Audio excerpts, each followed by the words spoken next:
In the US, political opinion towards these spying practices that caused a storm of global criticism looks to be shifting. Both Republicans and Democrats have called for reform of the NSA, with lawmakers proposing a ban on the agency collecting data in bulk. Well, the intelligence community is, however, strongly opposed. It is much more important for this country that we defend this nation and take the beatings than it is to give up a program that would result in this nation being attacked. How did we get here? Testifying before the House Intelligence Committee, NSA Director General Keith Alexander forcefully warned against limiting the surveillance program. This view was echoed by the US intelligence chief, who said reforms would lead to greater risks. Now, this is all happening against the backdrop of a growing diplomatic row, with America's EU allies demanding answers over allegations their citizens and leaders were spied on. Our European correspondent Tesa Arcilla brings the details.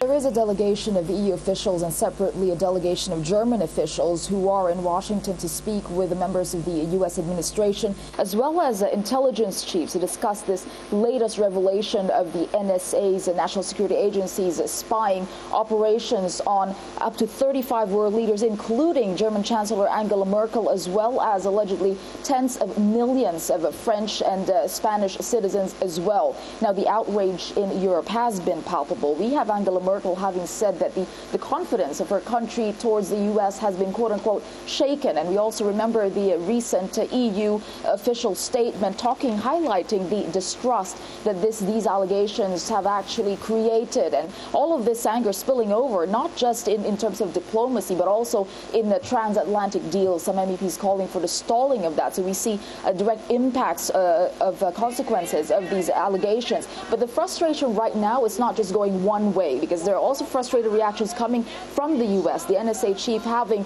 said that the NATO allies had willingly shared that information with the U.S., and then they said that these allegations of widespread spying were in fact completely false and misunderstood by leakers as well as reporters. And regardless, there's still a very strong impetus from the EU to push the U.S. to adopt new overseas surveillance guidelines. We know the EU already backed stricter new guidelines on data sharing with third parties, especially the United States. And Europeans in the past few weeks, they really have been adamant that they need a rethink of the intelligence process. This is what they're hoping to get out of this meeting in the U.S. And this fact-finding visit to Washington seems to be a step towards that direction.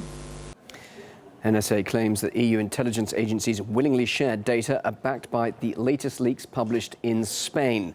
El Mundo, the paper that earlier revealed more than 60 million calls were tracked by the NSA within a month, now says this was done in collaboration with Spanish intelligence services.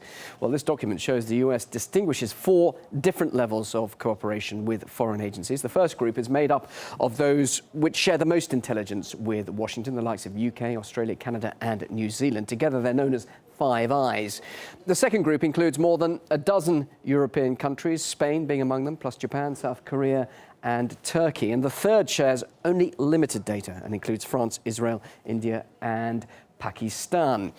And the fourth group is made up of countries Washington sees as hostile to its interests. Well, the journalist behind the El Mundo report, Germán Aranda, told me earlier more countries are about to discover how closely their agencies worked with the NSA.